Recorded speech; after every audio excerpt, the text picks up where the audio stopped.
Unbiased, brought to you by Ahmed Khalid and Ahmed Al-Hamamsi from Middle East. Our global S&OP community podcast mission is to build a global community from supply chain, marketing, trade marketing, sales and finance all over the world, where everyone's voice could be heard and listened. Every week, we host a new episode with a great thought leader in the S&OP industry. We believe that one word, one story, or one conversation could open up the light in the screen of your consciousness and you'll never be the same again. We discuss hot and trending topics with our subject matter experts by asking the right questions that uncover their valuable experience in our show. You can visit our website ahmedkhaled.co.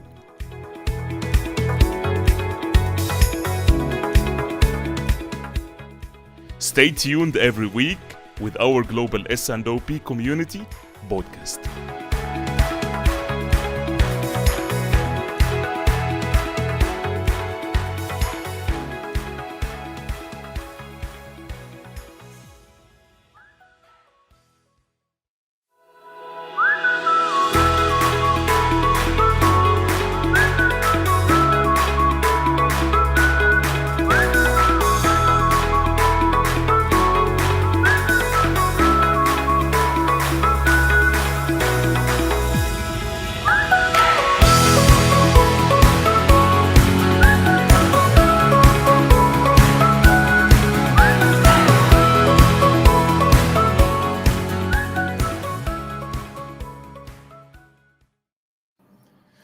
Hey, good morning, good afternoon, and good evening to all those beautiful people who are listening and watching us right now. Welcome again to episode number 24 with the Global S&OP community. In case it's the first time for you to tune in into our podcast, my name is Ahmed Khalid, and I am your host today with my co-host and brother, Ahmed Al-Hamamsi. Hello and welcome, everyone. Thank you for joining us from all over the world. We're so happy to have you on our global S&OP community. Knowledge you will not find in books. We are interviewing experts and global thought leaders, executives from all over the world to share your voice on sales and operations planning, people from marketing, trade marketing, finance, not only supply chain. So we are welcoming you all from all over the world, and thank you for joining us. We already see Diana Walsh. Thank you for joining us, Maria. Also, Robert Berry. Thank you guys for joining us. Thank you guys for tuning in, and we are waiting for more people to come because we have a very special episode today. And as Ahmed said, in a very simple way, our mission is to build a global community from supply chain, marketing, trade marketing, sales, and finance all over the world, where is every one voice could be listened and heard. We are here to build a global community that will change the real world of S&OP and even the business. And let me tell you about our mission inside this podcast. You know now the mission of the podcast, and this is our mission. As Ahmed said, our mission is to interview CEOs, executives, and the global thought leaders in the business, and especially S&OP field, to uncover their valuable experience to our special community. And in fact, today we have very hot topic that many people, they have a lot of questions, mysterious questions, I would say, to be revealed, which is the magic in demand planning. And trust me, that we will not talk about boring stuff at all, like what you used to have at the theories. And it's all about the knowledge that you will not find in the books. We will talk about topics that most people inside business don't have answer for it, not solid answer. And questions like, what is the right forecasting level to forecast at? Is it family level, sometimes format level, or is it an SQ level? What could be the level of aggregating the forecast on, especially with the complex supply chain network with multiple DCs and several echelons, sometimes hundreds of even stores and retail site? How can we manage this kind of complexity inside the forecast? How can we aggregate the forecast error? Is it at a total national level, or is it at an echelon level, or is it at a DC level? These kind of questions and more questions in addition to your questions, hopefully will be answered and revealed by our great guest today. And our great guest today is Matthew Tatham. Matthew is a supply chain consultant who works with several well-known companies across different industries and help them. His passion is in our topic today, which is demand planning. And he will reveal all of this today with you and with all community. He was involved in demand planning roles, many demand planning roles actually, and led complex implementation of forecasting tools and S&OP for the last 5 years. And tonight, Matthew will reveal all these secrets in demand planning to all of you. So if you are ready, let's do two things. One, fasten our seatbelts. Two, let's welcome Matthew into the show.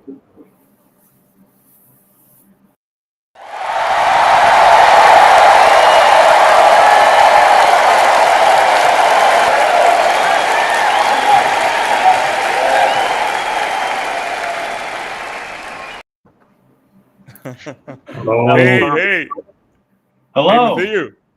How are Great you? to see you. I think that there is some new look, not like the picture exactly. Yeah, I like to switch it up, right? In the picture, I had hair, no beard. Now I have beard, no hair. Yeah. Great to Yes. see you. Great to see you. So Thank you nice to so see you, much Matthew. for Thank you having for having me. for giving. It's the same here. So, before we start, if you allow us just to jump into our lovely audience to say hello, send some greetings. Yes. We have our friend Robert Berry sending his greetings from USA. Same. Hi, Thank you Robert. so much for tuning in. Our friend Maria, hello, a pleasure to listen to you both. Thank you so much, Maria, for Thank you, tuning Maria. in. Our friend Diana, greetings from Ireland, Well, my dear thank friends. you, Thank Diana, you for so joining. much. Yes. Our brother and friend Shadi, thank you so much for tuning in from Thank you, Egypt. Shadi, for coming in. Yes. Our friend Tamara, thumbs up. Hi, Thank you so Tamara. much for tuning in. Our friend Ahmed Osama, welcome, great brother. Thank you so much for tuning in for your time. Thank you, Ahmed. Our friend also Muhammad Gad. Good evening, everybody. Thank you so much Good for your evening, time, Muhammad. Muhammad. Thank you. Muhammad Ansur, Ah, a brilliant topic. Thank you so much. And we're waiting Thanks, for your Muhammad. interference and engagement today with our great thought leader, Matthew. Our friend Sue Chandra, greetings from California. I think the same location with you, Matthew, California. Thank you so much yes. for tuning Orange in. County, Newport. Hello. Yeah, Yeah, welcome, thank you. Sushanda.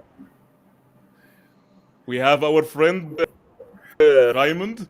Assalamu alaikum. Thank you so much again, my brother, and for your time. We have too many engagement today. Can you see? I think because this is very essential Mm. topic Hot that we will Yeah. topic, reveal yeah. it today. Yes, we have our friend Chris. Greetings from Nigeria. Thank you so much for tuning in. Our friend Ines, good evening. Interesting topic. Thank you Hi, so much, guys, for tuning in. We'll come back into your questions and we'll come back into your comments. But just for the sake of the time, we'll jump into our topic today, which is the magic in demand planning.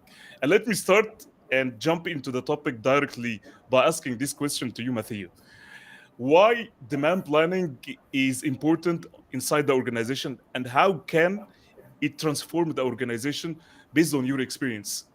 Yeah, that's a great question. And before I start again, I just want to say hello to everybody. And again, thank you both for having me on this show. It's been a pleasure to watch you guys grow this podcast. And thank you it's a so much. wonderful thing. So thank you for having me, right? Thank you. So what is demand planning, right? And how can it help transform an organization, right? Demand planning at its core really is a cross-functional process, right? That helps the business meet the needs of the customer in a way that's beneficial for all the other, objectives in the company from a financial perspective, from an operations perspective. Obviously, the goal is to minimize supply chain disruption and excess and obsolete inventory, right? I'm a huge fan of in my personal opinion, there's two things that are required to be successful in demand planning, right? One, have a sense of humor. Two, not over engineering the process, right? I'm a big fan Mhm. of simplifying, and a lot of times where demand planning can be misunderstood or where it can go wrong is if it's overcomplicated, right? So really what we're trying to achieve is having the right amount of product at the right time in the right levels, and not too much of the wrong product or not enough of the right product, right? We want to have the absolute correct amount of inventory to minimize the excess and obsolete inventory, and not tie up, working capital within, all this excess inventory. So really, we're trying to meet the customer needs in a effective and efficient way, right? So that's what demand planning is, and how can it transform the organization, I think really plays into your podcast, right? S&OP.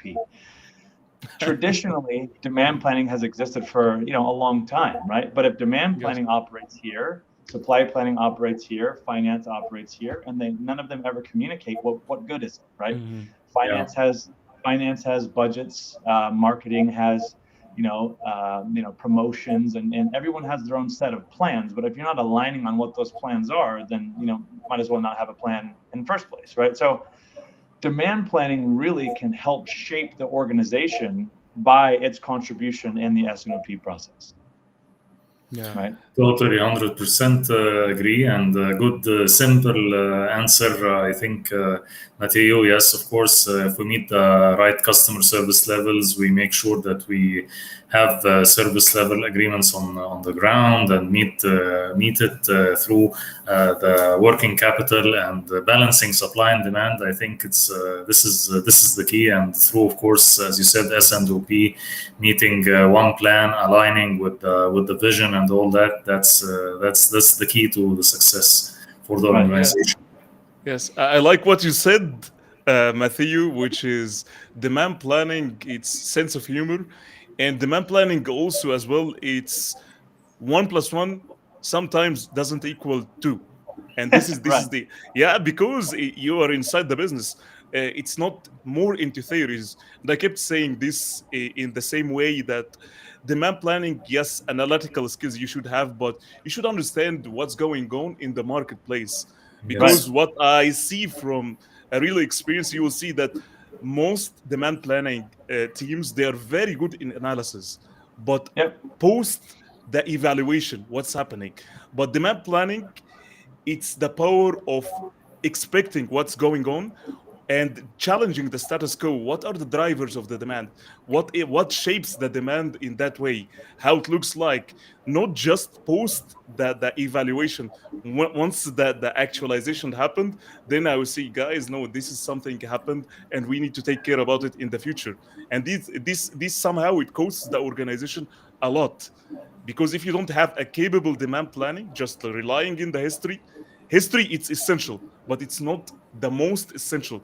Because if you don't understand the drivers, if you don't understand your marketplace, if you don't understand what is influencing the demand, you will be in a big trouble. As you said, it's about inventory, service level, all of these challenges. Yeah, it is. And one of the things that I've always said is, being a good demand planner, right? And demand planning is every bit as much about relationship management, right, as it is analytical skills, right? True. Being able to communicate with the sales team and understand effectively what's happening in the marketplace, right? Because you could be the best data scientist in the world, right? But your statistical model isn't going to know that, say one of your accounts just came back and communicated that you're going to be having a door expansion, right? Your statistical model can't predict that type of stuff, right? And also to be an effective storyteller, in the demand planning process in S&OP, right? I think that one of the things that shapes demand planning is the ability to be kind of an investigator, right? You have to be able to take the data and derive insights, right? And not hit people over the head with data, but be able to tell an effective story, right? You need to be a storyteller. And so being able to collaborate, effectively with the sales team and the marketing team, one of the questions that you brought up, that you actually asked was, what shapes the demand plan, right? Everyone talks about this one number consensus, right? It's kind of like a unicorn, right? Does it really exist? Is it really effective, right? And so, in my opinion, what shapes the demand plan for a company, right? I kind of have my own set of, methodologies that I prefer to use and implement, but one of them is kind of this 3-prong model, right? You have your statistical forecast, you have your sales collaboration, and you have your marketing forecast, right? Yeah. And all of that, again, you have your statistical model, right? Which, to answer another one of the questions, kind of going down this one route, can you rely blindly on a statistical model? No, you can't, right? Mhm. So, we don't really need to spend much more time on that other than no, you can't, right? And Yeah.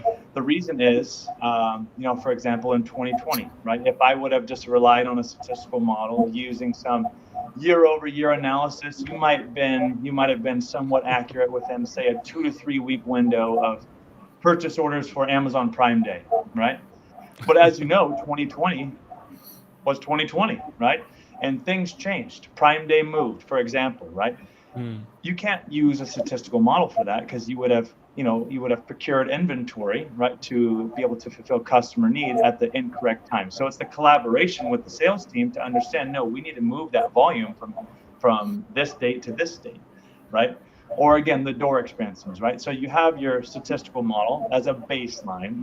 The way I've traditionally operated in the Exactly. S&OP process is generating a statistical baseline, passing that on to the sales team for collaboration, where they're adding in insights, promotions, right? And then lastly, working with the marketing team to get any promotions or, kind of aligning with the marketing calendar, if you will, right? And all of that rolled together is the consensus plan. So, again, to answer the question, what shapes the demand plan for a company, right?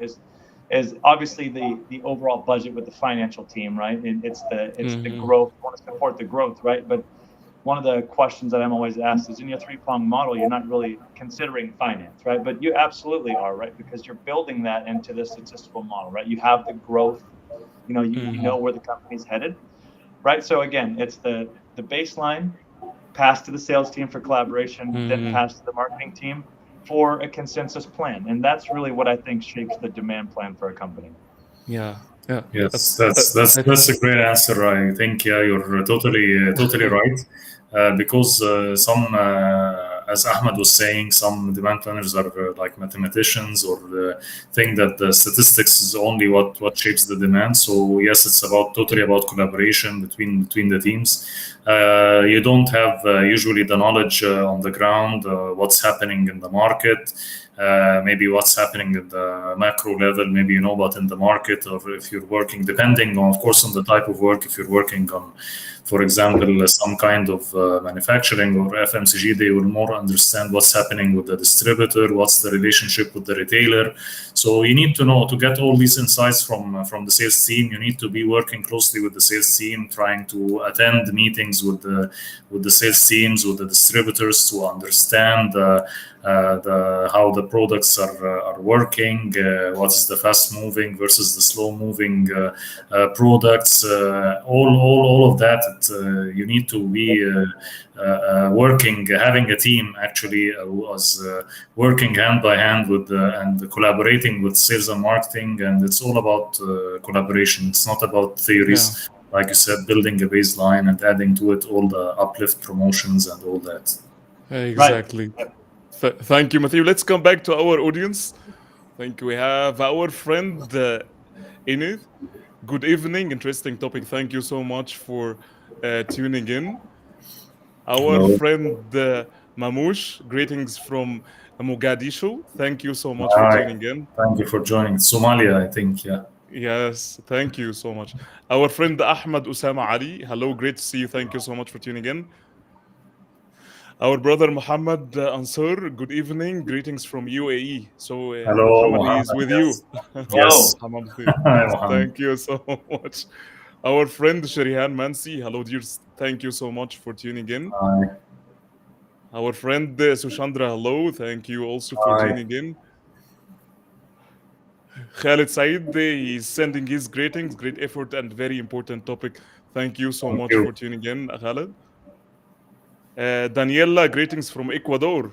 Thank you so much. Thank you, Great Daniela, for results. Thank joining. you so much. Yes, our friend Zahra from UK. Thank you so much. Hi, Zahra. Hi. Our friend also Ligia. Greetings from Costa Rica. Great to Hello, see you Olivia. and thank you for your time.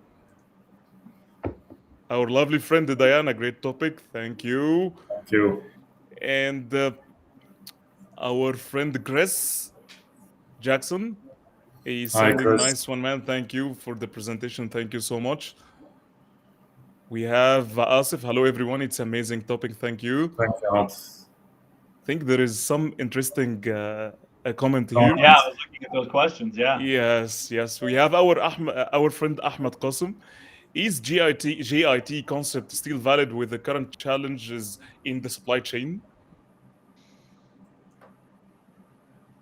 He's, Yeah, I no, think let's this a take that question. Yeah, question. Yeah, yeah. sure. There's also a couple things. There's a couple questions that I saw that are very interesting. So, I appreciate Yeah, we'll go. yeah, Yeah. the insight and the questions. Yeah. So, is JIT still relevant? I'm not going to say it's irrelevant, right? There are some concepts within JIT that are still highly relevant. But I think what we've seen, I think the global pandemic and kind of the new supply chain climate that we're seeing, right? Um, you know, I heard a practitioner once say there's a difference between lean and anorexic, right? You can be too lean, right? And I know a lot of companies firsthand that subscribed to JIT, right, and got completely wiped out, right? And Yeah. Mm, so again, the JIT, the concepts of it are very real and very relevant, right? Supply chain agility, cost efficiencies, right? Cost minimization, inventory optimization. There are still very relevant uh, theories within JIT, right? But mm, it's kind of like the book The Goal from Elliot Goldratt, right? Like kind of that drum buffer rope thing. There's a lot of bottlenecks that can take place, in JIT, right? So in my opinion, it's kind of it's a hybrid approach, right? There's still mhm. very applicable theories and methodologies within JIT.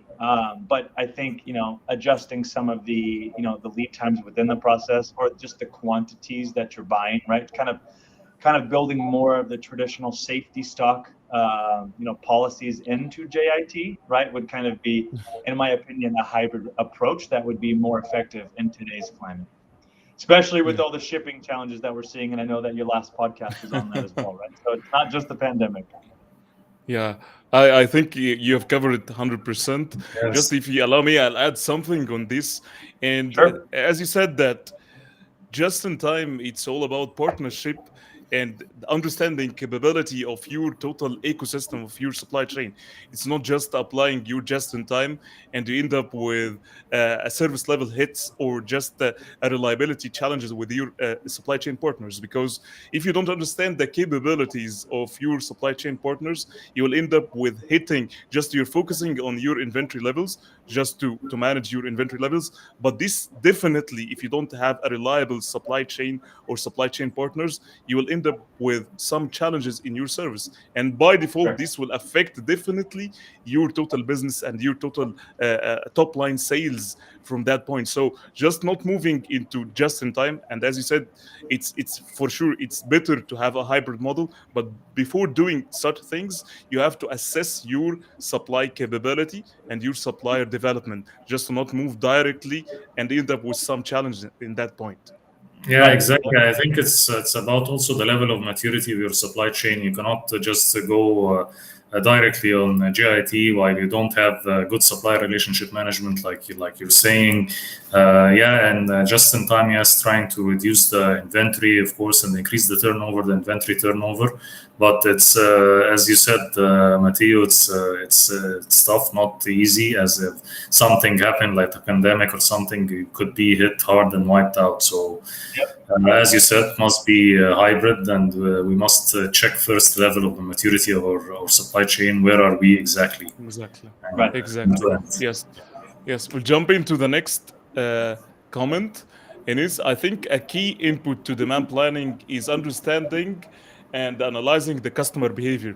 I think this is one of the most important topic. Yes, Yes. we have to admit in demand planning, because demand planning, and I would like to hear your voice also, guys, from that point. But I'll tell you my experience in that. When you manage the aggregation of the customer, when it comes to aggregation, every customer has his own behavior. in terms of logistics, in terms of distribution, in terms of order management, in terms of their inventory, which definitely shaped the order cycle or the orders that they raise to the supply chain partner. So understanding these kind of topics or understanding the customer behavior, it definitely will allow you to understand the shape of the demand and understand how it looks like when you go into the details at SQ level and moving into more into the downstream and your customer. But just managing it, I see it from a real experience that most organizations they manage it at aggregated level. But just I don't want to say that it's not something bad that to have it at aggregate level, but the challenge how you will focus with the key customers, key accounts, how you will focus on that, who are the drivers, and based on the business strategy, how you can collaborate with your customers to drive the business imperatives in the right direction, which is something I do believe it's 100% right. I agree with Ahmed before Matthew put his comments, and I remember that best time I did this when I went as a demand planner, went to the distributors, talked to the distributors on SQ level. What is the level of inventory we need to keep, like the safety stock from each SKU? We are collaborating, talking weekly on that to try to meet the voice of customer and try to meet what is the customer requirements and every customer behavior. And as you said, it all relies on the strategy. These were I was meeting like with the key customers, the key markets, like weekly, and following up to set the way of working with them. Then everything started to go automatically. So we started to replenish automatically. We started to understand what are the ABC per product, and putting this as kind of base for our relations. And really, it was a great success. So it's all about collaboration again, not internally with marketing and sales only, but externally with the distributor, with the customer level, is key to success in demand planning. Matteo, your comments. Mike is over. Over to you. Yeah, mic drop. No, I totally agree, right? And going back to the comment itself, right? And again, me saying that, I'm a huge proponent of not overcomplicating the process, right? One of the things that that you can do when collaborating, right? If the question or the comment from the individual was knowing what's going on with the customer and or the distributor, right?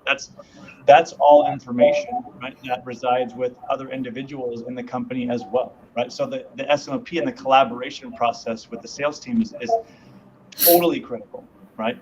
A lot of times the sales team are the individuals who are the subject matter experts on, exactly what's happening with their customers, right? So getting a download of that logic, right, and applying that into your demand plan is critical. When it comes to the aggregation, right, this is a very hot topic, right? And again, I think I mentioned in the beginning, I'm a huge fan of not overcomplicating things, right? Few rules that I have found to be very true, like when we're talking about aggregating forecasts or what level do we forecast at, right? Do we forecast bottoms up, tops down, middle out, and what are the pros and cons of that, right? And when you think about aggregating a top-down forecast, right, in my opinion, those are far more effective in the longer term, right? And when it comes to the detailed granular SKU level forecast, right, there's a lot of value added to managing forecasts like that at lead time or inside lead time, right? So, kind of what level do we forecast at? I think it all comes down to, the complexity of the SKU, basket that the company's dealing with. How many customers do you have? How many SKUs do you have? What does your network look like, right? Because again, you might have one really big customer, right, that has, say 100 different items, right? And they might be in 2 different distribution centers, right? And they fulfill 90% out of one distribution center, right? So if you top down, right? If you just, if you come up with a forecast for all these SKUs and then just top down to the distribution centers, you're at a high level, your product forecast might be correct, but the distribution in your network is going to be all wrong, right? So, there's different ways to manage it. I think a lot of it comes with, what type of infrastructure do you have? On one hand, you might only have Excel spreadsheets, right? And there's, I love Excel spreadsheets. I'm a huge fan of Excel, right? But you can only do so much, right? Or, I saw one of the individuals mention AI and ML, right? It's, you can have the systems or software that can manage this stuff very easily, right? But Yeah. my personal belief, right, is that the best approach is a creative approach, right? And kind of one that follows the Pareto Rule, right?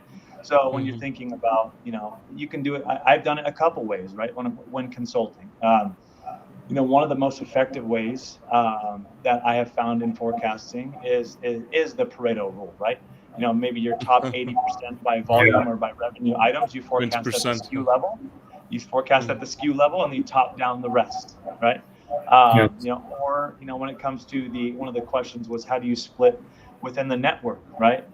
You can, in my opinion, there's a couple ways that it can be done, but the most effective way that I've done is not forecast at the customer item SKU level, right? But the customer item level, and then break that out by the historical splits of the different distribution centers in the network, right?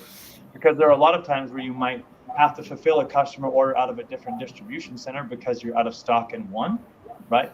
Which, if you were forecasting at the customer item, DC level, that would skew your forecast, right? So there's a lot of exception-based work that has to be done like that, right? So again, it's the creative approach, right? It's the top down at a much further view, right? But the granularity is definitely beneficial, and there's higher detailed granularity in the short term or inside or at lead time. That's more effective than top down, right? One of the Unilever approaches that I worked with that I thought was really good was S&OP forecasts are SKU level when collaborating with the sales team and the marketing team, right? And then you're using a top-down statistical approach for all the months after that, right?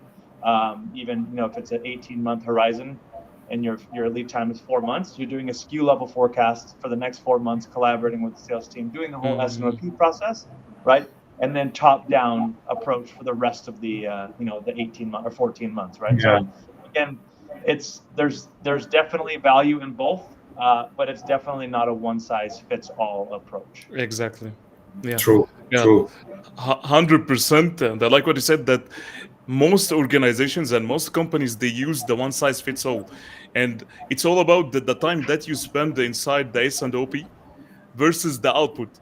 And you will see that most organizations, that they don't spend the time just to understand, are the outputs that we are spending and the time that we spend uh, is delivering the right outputs that we need, yes or no? Is it worth it, the time that we spend inside, based on the granular level, or just move down on that level? And one of the approaches that I would like to do, even when I was in demand planning, it's I look into each family level based on their baseline. And as we speak before, if a family level that has a, a higher just promotional intensity, okay, let's say I have 60, 70%, it's worth it to go and speak about the phasing, the monthly phasing, by the baseline, that cannibalization and the promotional intensity and the Sure. budget that is supposed to have by each month, because this is shaping the demand. But I will not spend like a time just talking to the sales in that point. For some families that they just don't have any promotions, I can generate a statistical model and have my proportional factor on SQ level and move it on to not spend. So it's all about balancing between those things. The baseline, the more the baseline, the more you can go to the statistics. But the less the baseline, you need to have a quality discussion with the phasing, the promotions, the innovations, the new product introduction, all of these kind of things. It's driven inside the S&OP, and it's all Right. again about the time you spent versus the quality output. Because Sure. the most organizations, they move like this. It's going, we need to spend these times, but just you need to reflect and ponder about what happened in the past. Yeah, I agree. And that's, that is a wonderful point. And that's something that I mentioned in the very beginning about, some people think top down, bottoms up, but sometimes the middle out approach, right? And that's kind of what you're talking about at the family level. I do agree that, the ROI for detailed granular forecasts decreases the further down the time horizon that you go.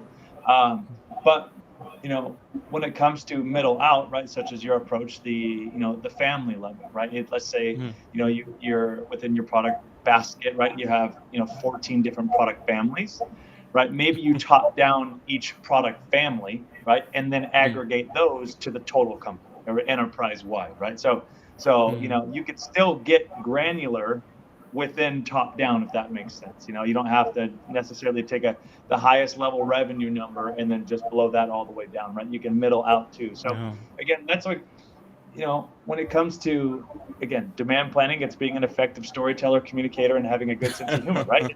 It's the ability to work with the team and understand what's the best approach, because it definitely, like you said, is not one size fits all. Exactly. So for the sake of time, I will jump into questions. Yes, I will jump. So guys, feel free to write whatever question into your mind. We will jump into the questions. Just for the sake of time, I will not be able to cover all the comments. So I'll jump into questions only. So we have our friend Raymond.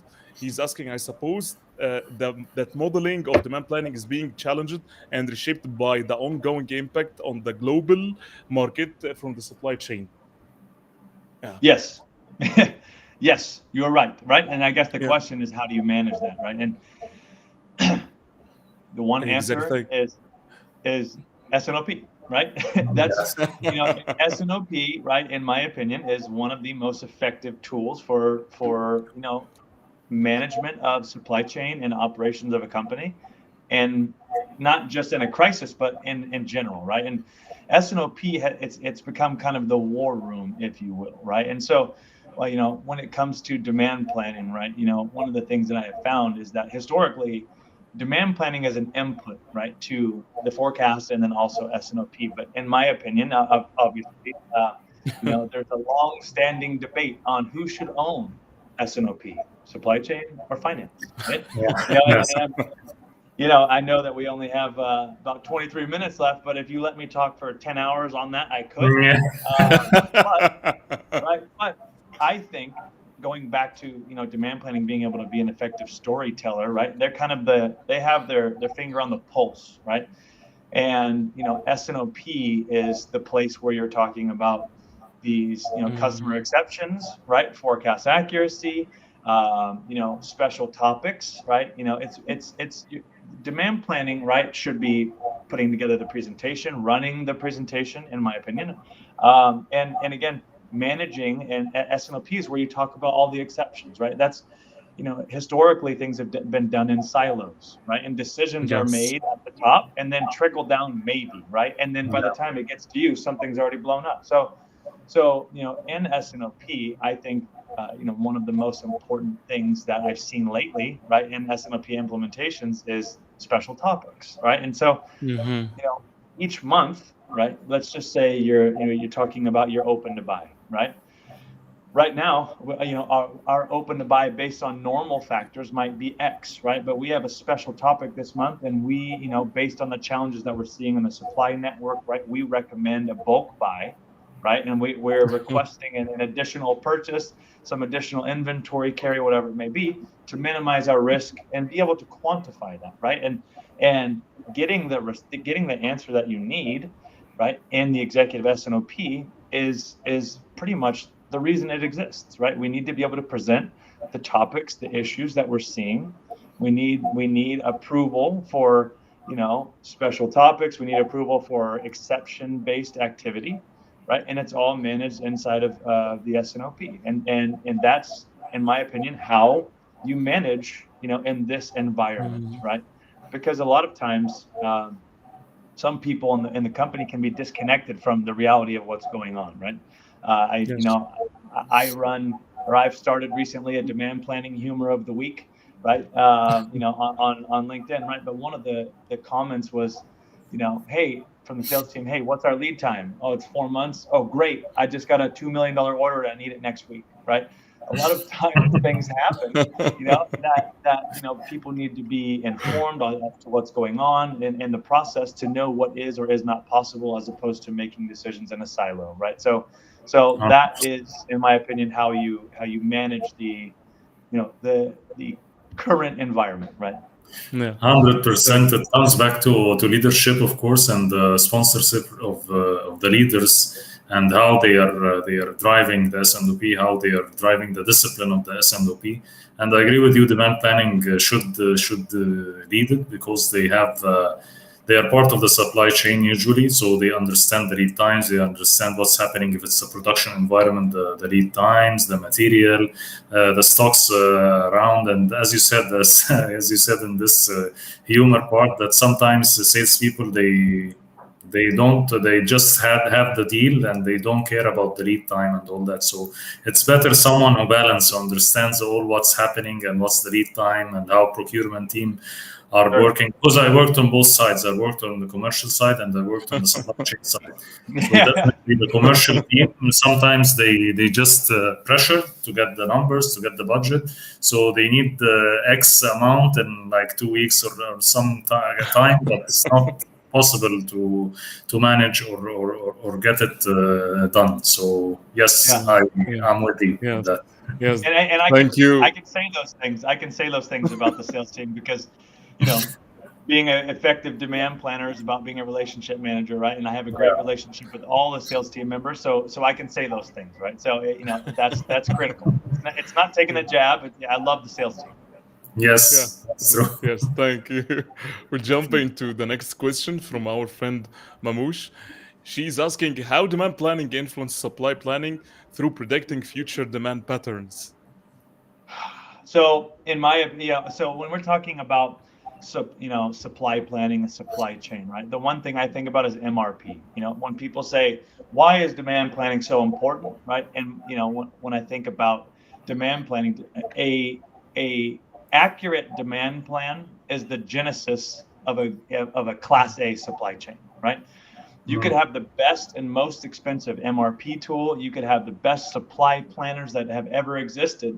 But if you have a bad forecast, everything's bad, right? So, you know, I think that's a fantastic question, right? But it's not just applicable to supply planning; it's applicable to the whole organization, right? Because we want to ensure success by meeting the customer's needs, right? And so, how can demand planning influence supply planning by, you know, predicting future demand, right? If we have a more accurate demand plan, then you have a more accurate supply plan, right? Then MRP is going to go smoothly. You'll have less exception messages. You'll have less order and expedite. You'll have less out of stocks. You'll have less inside lead time, what I like to call frozen zone violations, right? So I think that the demand, you know, being able to predict more accurately future forecasts, right, not only helps, you know, improve or optimize supply planning, but everything, right?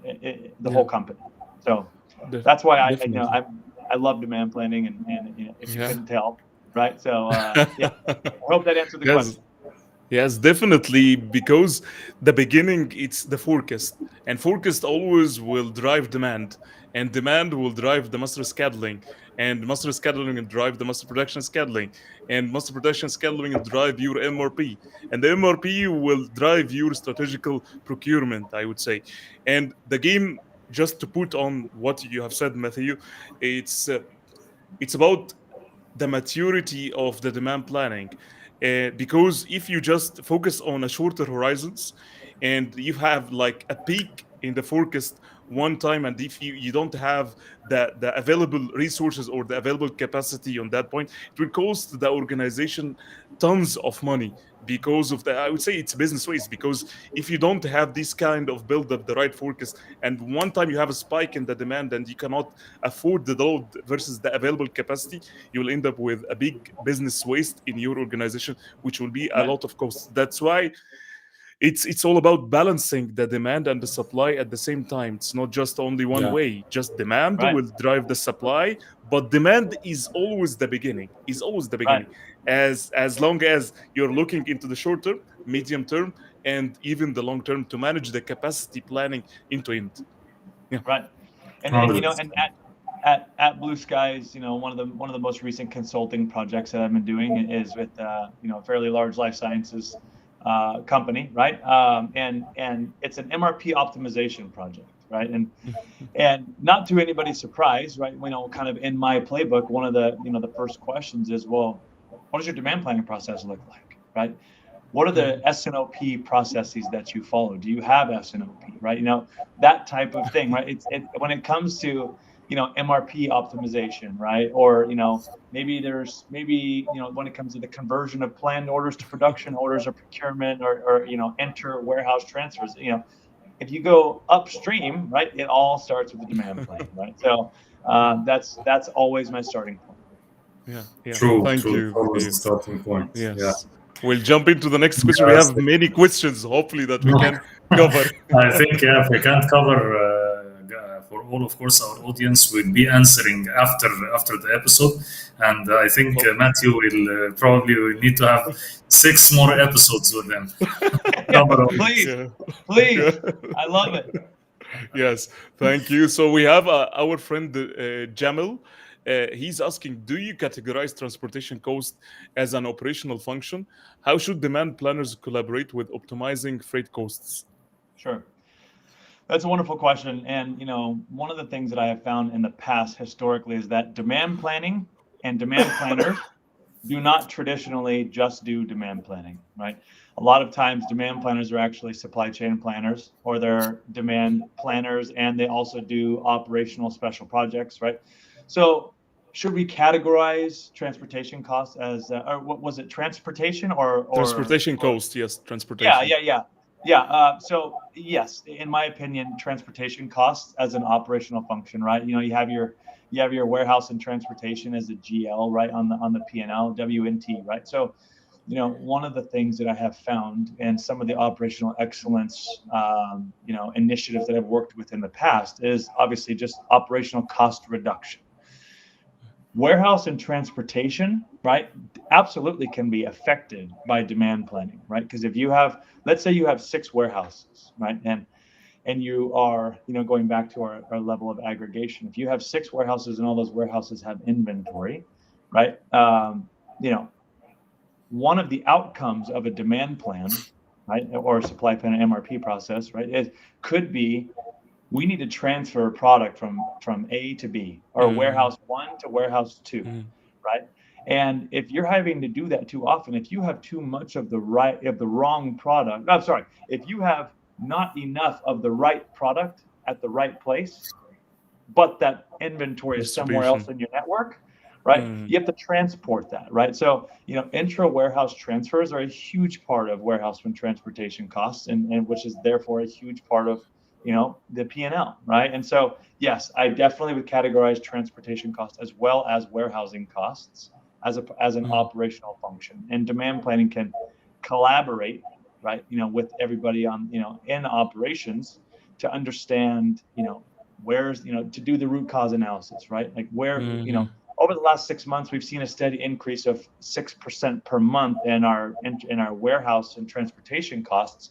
Why has that been, right? Well, maybe go back and look at your forecast accuracy at the distribution center level, right? So I would love to talk for 10 hours, but I think yes, it definitely should be categorized as an operational cost. Yes, and I think it's related. Everything is related to the forecast accuracy loss tree. And when it comes to reality, if there are many correlations between demand planning and transportation. And if I can categorize that, I could categorize it from the capacity point of view. Because if you have some challenges from the inbound capacity or the outbound capacity, definitely you'll have some challenges in your invoicing, which will affect definitely your demand plan, which is the forecast versus the actuals that you have. The second one, as you said, it's about distribution. What is the shape of your distribution and how it looks like? Where are you locating your CDC and how it just serve the number of DCs? Sometimes you have some orders on some echelons on specific DC, and you don't have some inventory, and at the same time you have some of the stocks in the other DC. But because of your working, you're pushing all the stocks from CDC into DC based on your norms, safety stock and your cycle stock. So you end up with some challenges which will affect definitely your demand planning and your forecast accuracy. If you want to Right. trigger this, you will see it from the service level for this customer or for DC. You will see that you didn't fulfill this order because of the transportation or because of distribution. So allocating all the losses, that's why it's called a supply chain.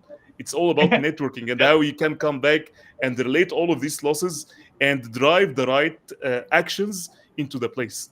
This is just Sure. about the correlation between them. Yeah, Yeah. I agree. So yeah, and you will go into the next question. Let's take another question. Yeah. Yes. Before we go into the next question, I have some question into my mind, and I need to help Matthew in that question. And this question, especially, I asked it myself many times, and the answer was not just a solid answer. The question is, uh, forecast for sure is a key driver for demand planning, but what is the right level of forecasting on an echelon? Just for an example, if I have like an echelon of 6 7 DCs, okay, one of them is CDC, what is the best way to aggregate the forecast or just to measure the forecast accuracy on? Is it at the 6 DCs or is it at total national level? And if you have your criteria or your philosophy, why? Why you're saying like this? This is one thing. Yes, yes. So one of the topics that I enjoy most about demand planning or talking about is forecast accuracy, right? Yeah. How can we improve upon the presentation of our forecast accuracy? One, I think the answer is start to portray it correctly, right? And I think that before I answer your question, one of the things you have to understand is if you aggregate forecast accuracy, if you forecast one of item A and sell 999 and forecast 999 of item B and sell one, and you aggregate it, your forecast accuracy is 100%. Offsetting, yes. Yeah. Right? Yes, exactly. Right? And if you and if you're presenting that to management, they'll get a false sense of, oh, well, these issues that we're having surely aren't related to forecast because my gosh, we've been killing it. We're at 92%, right? So I think to answer, the first part of answering that question is the most important part about forecast accuracy is portraying it and presenting it correctly. I personally subscribe to using weighted MAPE.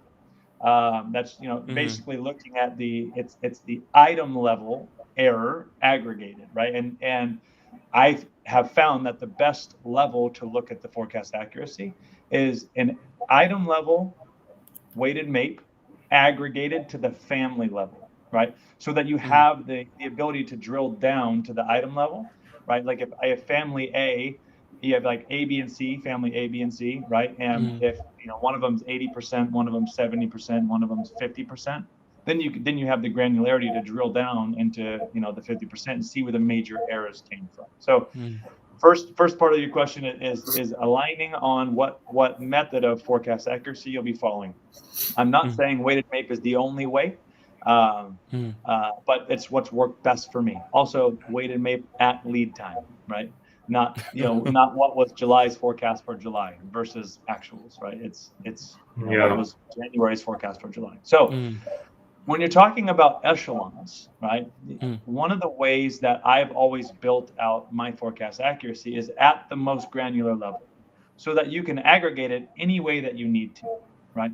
So when we're talking about, let's just say an echelon that you're talking about with 6 different distribution centers, right? And you aggregate it by family, distribution center, and total company. Total company forecast accuracy by aggregating all of the SKU level weighted MAPE might be 72%, right? Which, in my opinion, is good at the item level, right? At the item level, you're doing a great job, right? So, and then you drill down one more level to the family level, and you see A, B, and C. Then you drill down one more level and you see your, each different distribution centers, right? Because it's all included in the data. And you might have forecast accuracy ranging from, say 82% to 40%, right?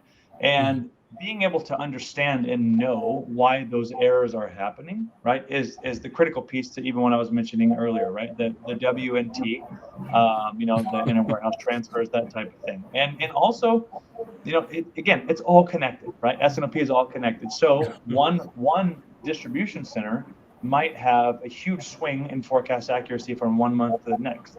So I absolutely think that looking at the distribution center accuracy is critical. When you meet with the sales team, right, they might have an answer such as, they shifted their net, they're going to be fulfilling only out of this distribution center now, right? Oh, that would have been great to know, right? This is what S&OP is for, right? So anyways, all that to say, I think that portraying the forecast accuracy correctly, not aggregating it, building it at the SKU level and then aggregating it to any view that you want is what has worked best for me. Yeah. But absolutely managing it on the distribution center level is critical. Yeah. Great answer. Deserves some applause, I think, Khaled. For sure.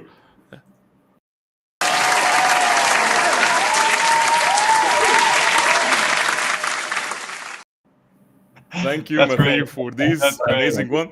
If I can just share also something in my mind at this point, if we were talking about 6 DCs and the level of aggregation on the errors, even how you are offsetting, I will speak like if we selected the total national level, which is you are just calculating your forecast errors at a total national level, so offsetting at each DC, if I have a positive bias here and negative bias here, it will offset to be a 0 bias. If we select this, I think that there is a major factor here that most organizations should focus on it, which is what is the frequency of your redistribution? Because if you don't correct your inventory on a frequent level, you will end up with some inventory challenges, some business wastes, and some even service level challenges. This is what's in my mind. So if you have the ability to run a frequent just correction of the inventory every time, so you can build up your total forecast at a total national level. There is no problem. You can aggregate all the errors on that. But if you don't do that exercise, you will end up, as you said, you're reporting something which is not reflecting the reality. We have grade 72, 73 forecast accuracy, but the challenge now, it's because of the demand. It's not about distribution, it's because of the demand. This is just what was in my mind. I'm telling you it's all about experience that we will not find in books. That's why we share this kind of reciprocity between ourselves. Yeah. Sure. Yeah. Thank you. So Great. jump Let's into see the next final question or final 2 questions. Okay. I think, guys, if we would not be able to answer your questions, please contact directly Matthew at any time. Please, directly after these questions. So we have. I'll come back into our questions here. Can you see here? The last question that we have it from Jamil, right? Yes. Okay. I think we have a questions. First question from Sulaiman. Ben, what are your experience on new technologies to improve demand planning, such as AI and machine learning? This is a great question. One that I just made a demand planning humor of the week on, and you can go see. So, that will probably answer, this question as far as my point of view goes, right? One of the things that I said in the very beginning is I am not a fan of over-engineering things, right? And, when it comes to, AI and ML, right? I've definitely worked with systems, SO99, Mantra. I've worked with these systems that have this very advanced analytical capabilities, right? And even a lot of different bolt-on forecasting softwares that have a lot of these advanced capabilities. One of the things, and we could probably have a whole nother podcast on forecast value added, right? But that's a very important metric. And that's to say, if I generate a baseline forecast, what's the forecast accuracy of that?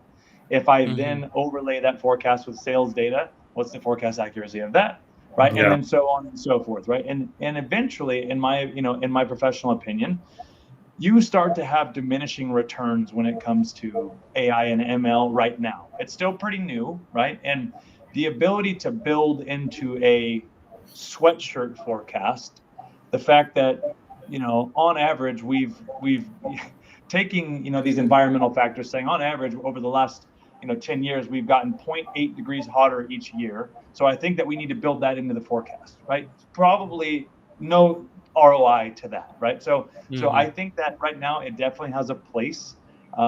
You definitely can over-engineer forecasts, and I'm not a huge fan of putting my faith in forecasts systems, right?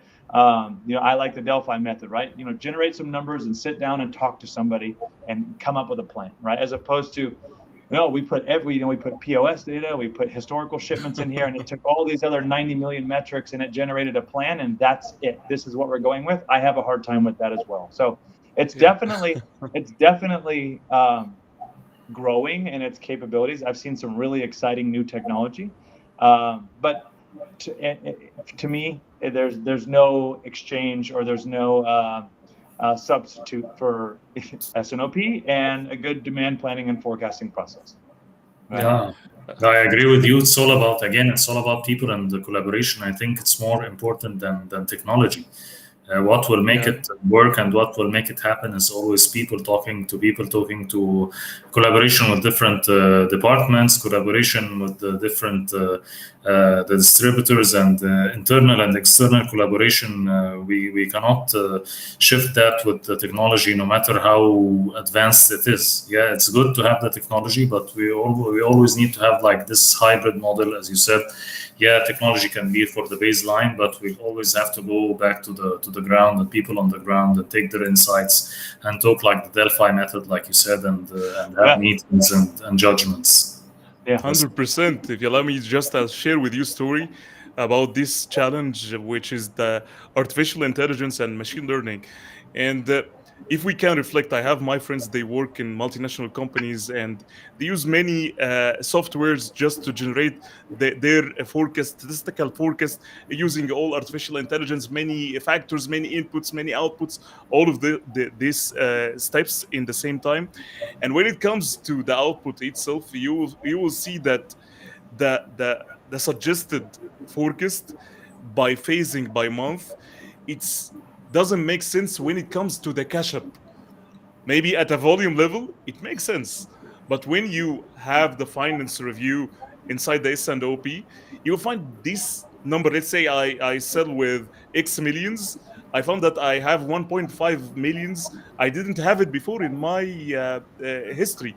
So because of the mix itself, doesn't make sense in the artificial intelligence and machine learning. So if you don't put your drivers, and if you don't, as you said, Matthew and Hamamsi, put your sense of understanding and collaboration and put your sense of humanity by putting these kind of factors, you will not be able to do anything. Artificial intelligence and machine learning will not solve all of your problems. Still, you have to put your inputs, because again, it's all about humanity, and it's all about the phasing, especially with a company that runs with 70% promotional intensity. You have to use your phasing strategy and your budget itself. Yeah. Right. Yes. We'll have the last question. No. I was just gonna No. Continue. The one thing that I will say that AI and ML and all that kind of stuff is very useful right now. It's more useful for providing, dashboarding and helpful insights for the demand planner to then build into the model. I think it's more useful for that than it is for actually building the model, right? Exactly. So I think right now the place for AI and ML in forecasting and demand planning is helping be the storyteller, right? And derive those insights, but not doing the forecasting yet. Exactly. Thank you. We'll go for the last question. Sure. Time is flying. Yeah. So we have our friend Ahmed Osama. He's asking, what is the Optimus step to manage, control, and follow to make balance between demand and sales and customer satisfaction during crisis period? I think it's very interesting. S&OP. Yeah. S&OP, right? Yes. I know it sounds like a broken record, right? But it really is S&OP. And And again, to control, follow, and make balance between demand and sales and customer satisfaction during these crisis periods, right, is really ensuring that the customer needs are met, right? At its core, you're trying to ensure that the customer needs are met. On the back end of that, we have the supply chain crisis. We have everything that's going on right now, right? I think that COVID exposed a major hole in all of these companies that they don't actually have demand planning, right, or a formal planning process, right? So when we're talking about the optimum steps to manage and control, the supply chain risks and everything in this climate, my answer would be it would depend on where you are as a company, right? Because if maybe you're doing things in a silo, and if you're doing things in a silo, my response would be to implement a collaboration tool, right? Implement a process that again, S&OP, right?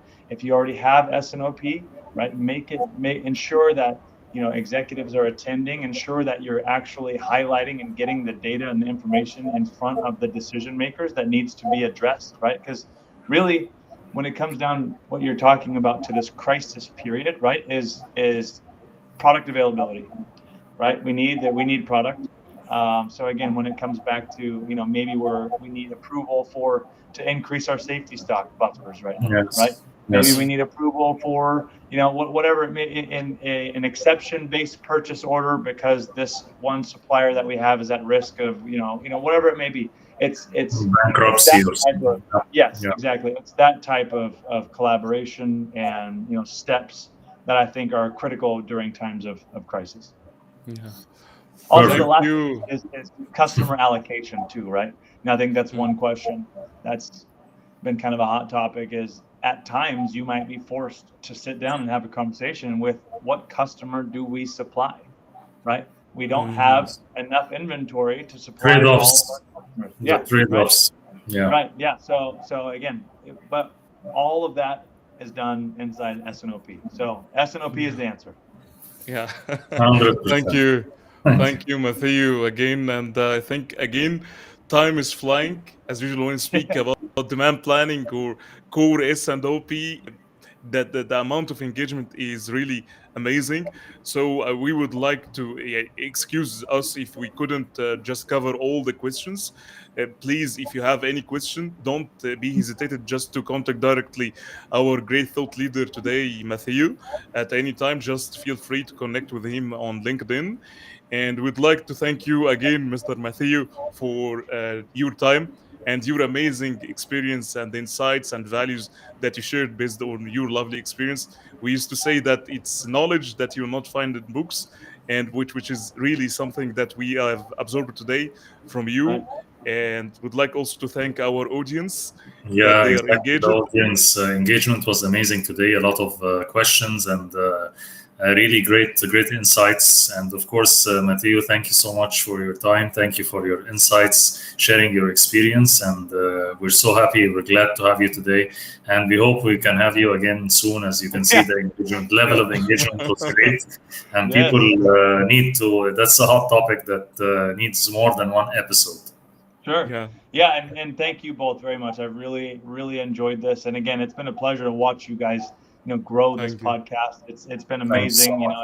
It's a wonderful accomplishment. So, kudos to you. And thank you for everybody that joined. And again, please feel free to reach out if you have any questions. And anytime you need somebody to come and talk about these hot topics, please, I'm your guy. Let me know. Yeah. Thank you, Matthew, and have a great day. Thank you, guys. Thank you. See you on another episode. See you. Bye-bye. See you. Thank you.